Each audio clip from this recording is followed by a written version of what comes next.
Our session today, we'll look at forecasting techniques. This topic is also in POM, next level of your study. So you'll going to find this. So just before I quickly delve into the calculations, I must make mention to say forecasting is very important in business and economics because it's about predicting the future events using historical data. So if the historical data is accurate, it will enable us to do what? To make informed decisions regarding our inventory, regarding how we're going to allocate financial decisions. So forecasting generally can be classified as qualitative and quantitative methods. So the qualitative relies on the expert opinions, surveys, and market research, whilst the quantitative relies on historical and mathematical models.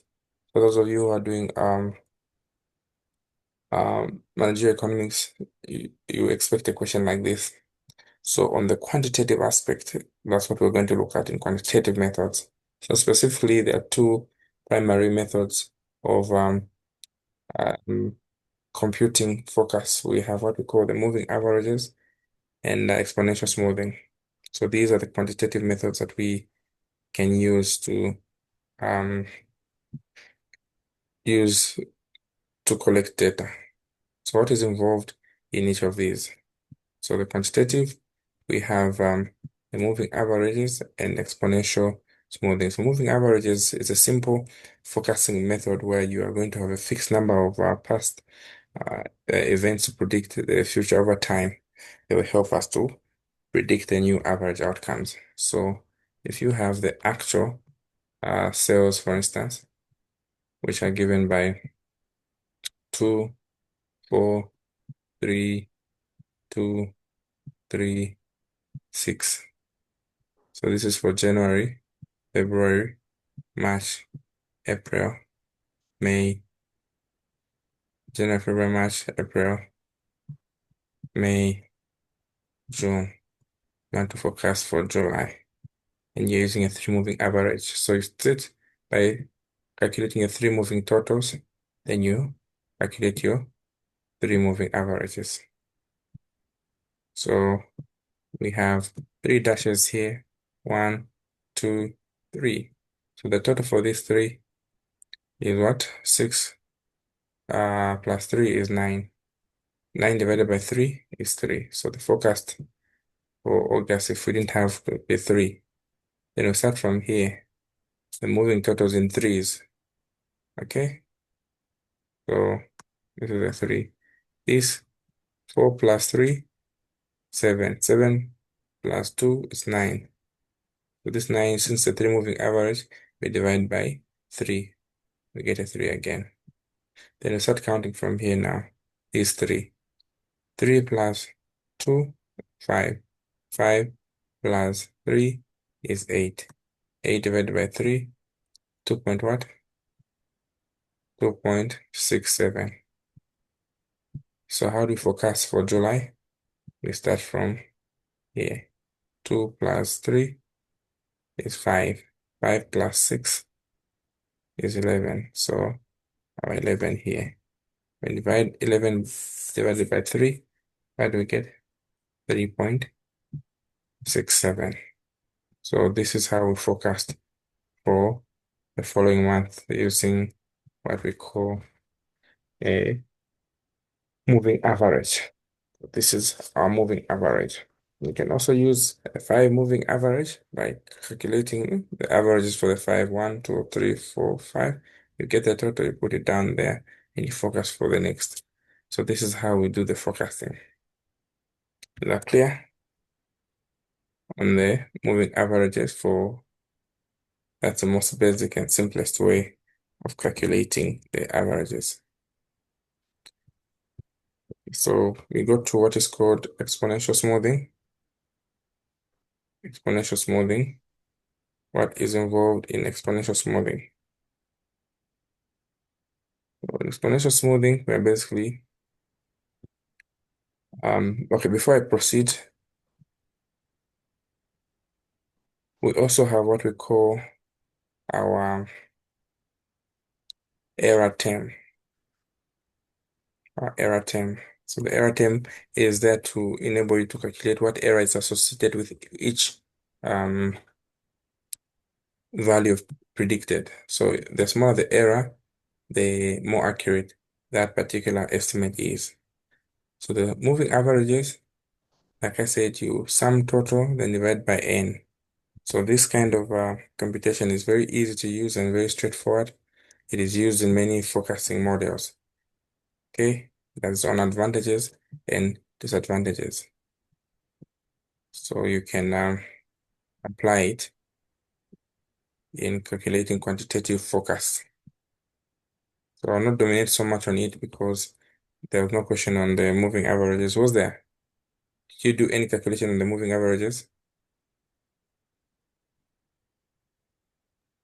Yes, we did some calculations regarding moving averages. On the same term test? No, I think it was in one of the lectures. Okay. It showed us how to calculate the moving averages. I think he Right. posted something on our model. Okay, please do share your Okay, materials so that I'm able to use the very materials to compute. Okay. So that, okay, I'll share. right. So like I said, the way I did the computation is exactly what you do for the moving averages. So if you want to calculate the week 4, what do we do? So week 1, week 2, week 3. So you add these ones here, the actual demand, so that you get the moving totals. So when you add these ones, we're going to get 350. So 350, you divide by 3 since the 3 moving average. So meaning your forecast, this is your actual, meaning your forecast will therefore be 350 divided by 3, which is 116.67. So this is your forecast for week 4. So this is how the forecasts are done. You're just using that. I'll explain further as we look at the error term because the error is the mean, random mean square error. The most important in the computation to either uh, verify or negate the forecast. Okay, so let's go to exponential smoothing. What is involved in exponential smoothing? Exponential smoothing is a forecasting technique that is used when we want to predict um, our future forecasts when the historical data is fluctuating. So this smoothing is an advanced technique that improves the moving averages because it treats historical data equally. But exponential smoothing, it tends to smooth to some extent the fluctuating data. It is an effective time series uh, calculation which is given by to find the um, forecast for the next year. T plus 1 is next year. We calculate it by alpha, actual trend, plus 1 minus alpha, forecasted trend. So it is very easy to calculate. So if you have our actual trend, for instance, for year 1, we have then the forecasted trend for year 2. So here we have maybe 2, 8, and here maybe we have 4. And you're given our alpha as 0.2.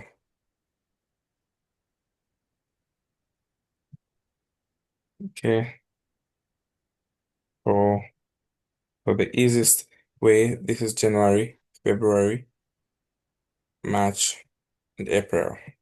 So how do you find the forecast for January? Using this formula. So January for February, since January we already have. So if our alpha is 0.2, 1 minus alpha is 0.8. So we put a 0.2 here, and we put a 0.8 here. The two must add up to 1. Are we together so far on the alpha and the beta? Okay, given your alpha 0.2, so we want to focus for February.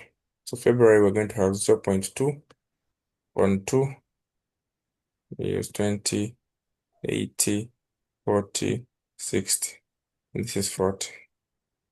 So here we're going to have 0.2 on what? On 20. And the remainder is 0. What? 8 on what? 0.8 on 40. All right. So what are we going to get for the next period? So this is January.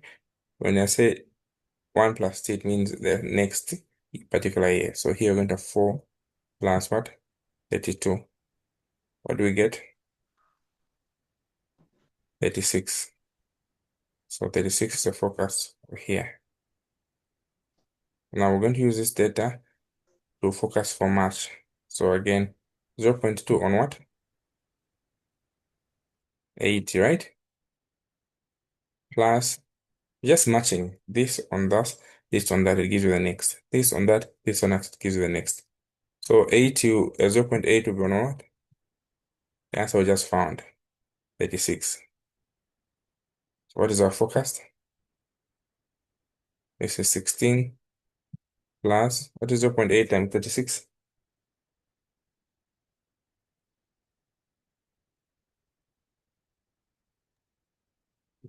28.8. 28.8. So what is the final answer?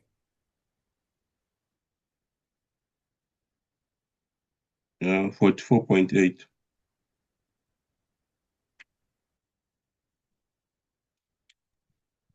So 44.8. Where does the 44.8 go? To come under forecasting for March. March. 4.8. Okay, somebody to try. How do you focus for April?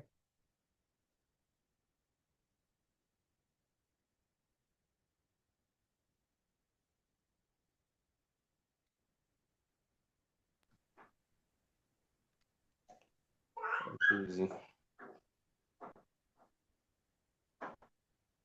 Yeah, so we multiply alpha times the actual for previous month, which is 40, Mm-hmm. then plus 0.8.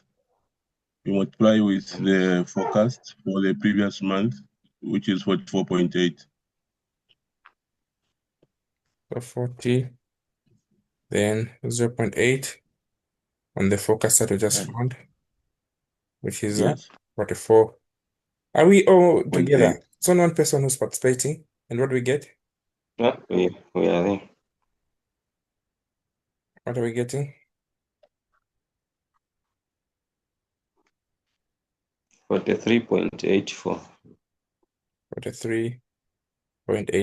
0.8. Okay, this is 43.84. So this is how we find our forecast. Then we want to know how accurate this forecast is.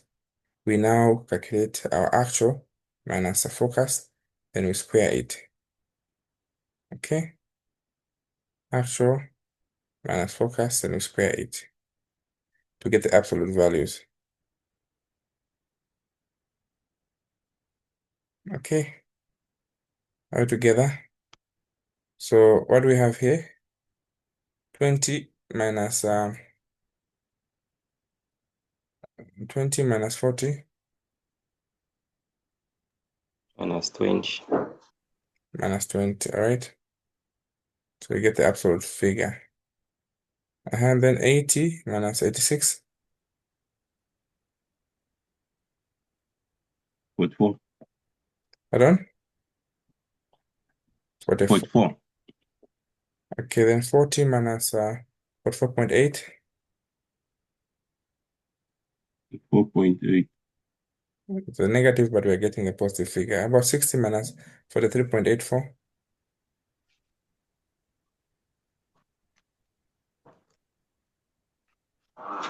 16.16. Yes. Pardon?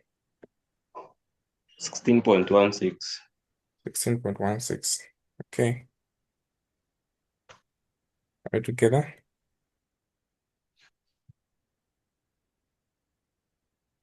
$16.16.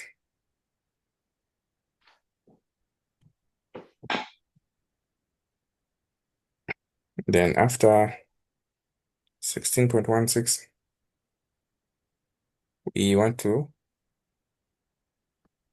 approximate whether this is accurate. So we calculate what is called the random mean error.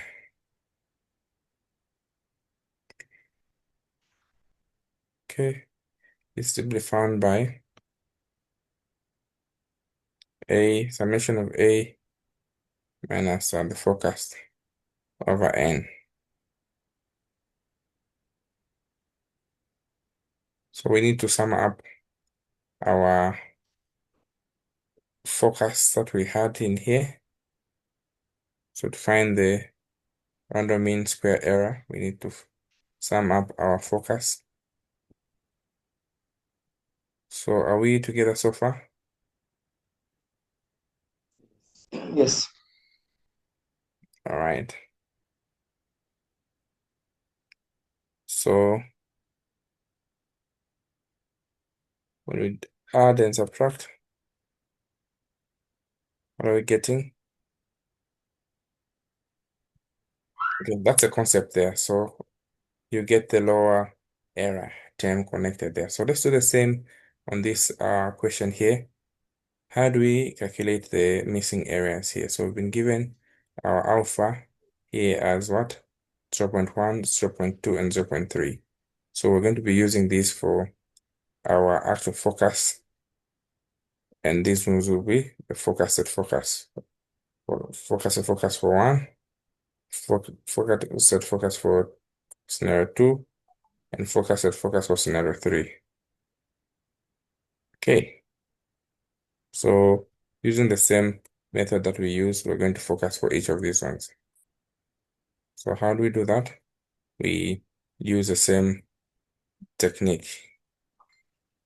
So for the first year, we're going to do the 0.2 will come here, and meaning here to come here. So 0.1 will come here, meaning 0.9 will come here. Okay? When we put 0.2 here, for the second set, what will come here? 0.8. When we put 0.3 here, what will come? 0.7 here. Are we getting the figure? Because these are three differently done scenarios. So you need to use and apply the techniques that we just talked about in order to fill in. Are we together? Yes. All right. So in that regard, let's go to our table. So to fill in the missing table, we now will use those techniques. So for scenario 1, which is at alpha 0.1, and the meaning beta will be 0.9. Okay, so we want to calculate the missing figures here. So to calculate the missing figure, it is just between these two here. So actually between here, you don't even need to start from the beginning. 0.1 on 110 and 0.9 on 86.7. For this one, 0.2 on 110, 0.8 on this. For this one, 0.3 on 110 and 0.7 on the 90. All right, is that clear? So this is where we get our scenario here. So we're just focusing using the already available information. 0.1 on 110, 0.9 on 86.3, so you get 89 here. 0.2 on 110 and 0.8 on 88.4, we get this. 0.3 on 110 and 0.7 or 90.1. So we get this here. So we fill in the missing figures. We have 89, 92, and 86. Is that clear?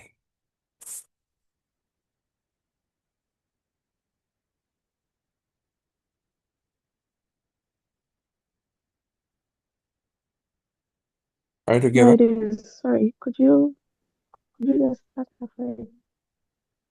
Okay, so to calculate Can you hear me? the forecast for the next period of time, we're just given the assigned constants. So we just use the previous data to calculate the next data here. So for week 10, we're going to use week 9 data. So we're given different alphas. So here we're given alpha 0.1. So allocate the 0.1 here on the 110, meaning the remainder from 0.1 is 0.9. We multiply by this one here. So 0.1 times 110 is 0.1 times 86.7. You'll get your answer here, which in this case we found what? 89. That's what we do. Similarly, to get the answer for alpha 0.2, what do? We multiply this 0.2 with 110 and the remainder 0.8 with what? 84. The answer we're going to get is the answer for the blank below it. So this is how we found our 92.7. So the 0.2, 110, and 0.8, 88.4. Right? Then last but not the least, is 0.3. Where does 0.3 go? Multiply with 110, the same 110. And what is the remainder? For 0.3, it is what? 0.7. Multiply by with a 90.1. So you get the answer below here. So that's what you do. Is that clear? A questionnaire. The person asking the question has disappeared, I think, with network. But have we gotten the concept?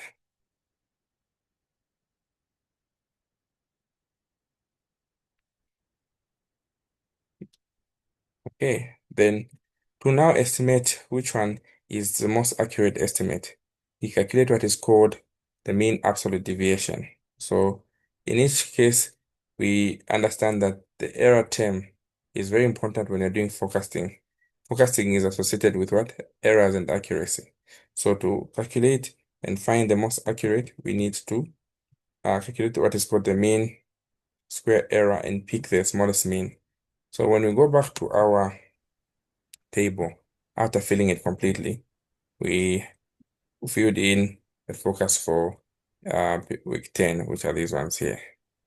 Okay, 10. So what you do now is you subtract the actual minus the forecasted. Then you sum them up. We get the absolute figures.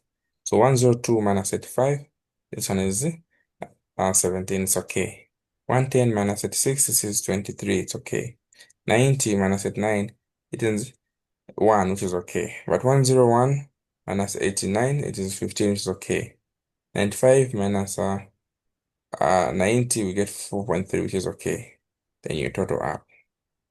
Again, our differences here, 102 minus 85, it's the same as 17. 110 minus 88 is 21.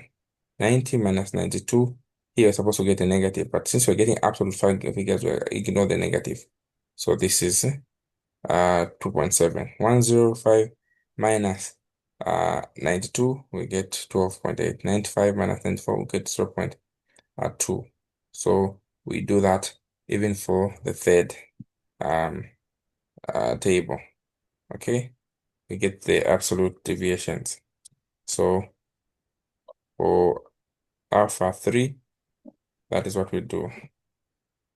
So 0 point initial minus the forecasted, get 17 and all this. And the next step is you total up your figures there. So when you total up, discover that we have what? How many periods? We have 5 periods. Okay. So we have 1, 2, 3, 4. Okay. We have 1, 2, 3, 4, and 5. So you total up the absolute figures and divide by 5. You total up the absolute figures here and divide by 5. The one that will give you the smallest um, error is what you pick as a forecast. So in this case, when we do the comparison of the errors, these are the answers that you get. Right? So when you do the forecast for the errors, these are the answers that you get. We get we got the pamphlet. Okay, so you get for Please, alpha 1, I think you get 12.3 under the alpha of 0.1. For alpha 0.2, you get your error or deviation as what? 10.86. So alpha 3, you get 11.24. So when you compare these, the lowest error is what you get to give you the accurate most forecast. So you discover that the smallest of these ones is this here. So the conclusion is that with the constant alpha of 0.2, we have the lowest MAD, indicating the most accurate forecast, therefore, is the answer we found in the given period. So your conclusion, therefore, will be to pick the forecast of 0.2, which in our case, the focus of 0.2 was what? 92.7. So which one is the most accurate forecast? So you say 92.7, because this is the forecast that gave us the lowest most error. And you end there. Is that clear? So today we end here. This is all I just needed to repeat. It is coming, and you just need to memorize with terrible exactness. I think this is what I can say for now. 7 again. Pardon? How have you come up with a 92.7? What does it mean?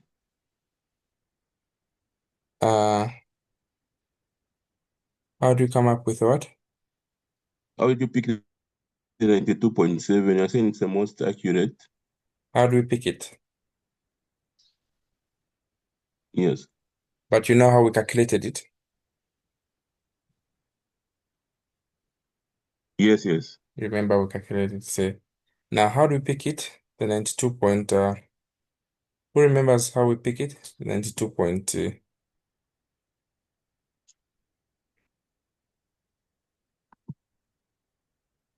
so the key is not even about the 92 point, it's about which forecast is more accurate.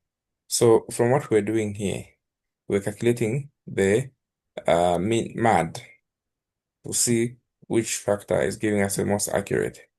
So in our calculations, we discovered that when we calculate MAD using alpha 0.1, our MAD was we're getting our MAD as 12.3.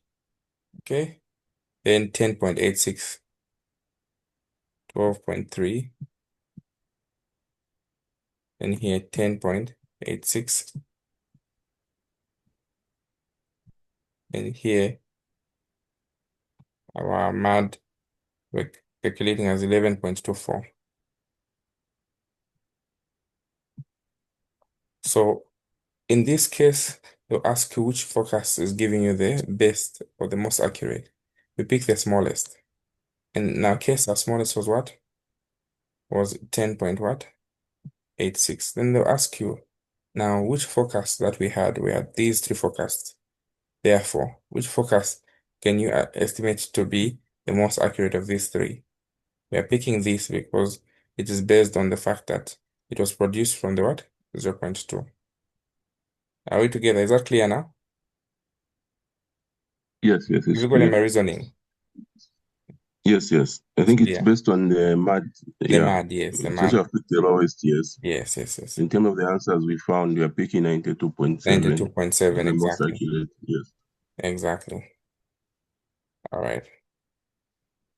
Okay, so we end here for now. Thank you for your time. Thank you. Thank you.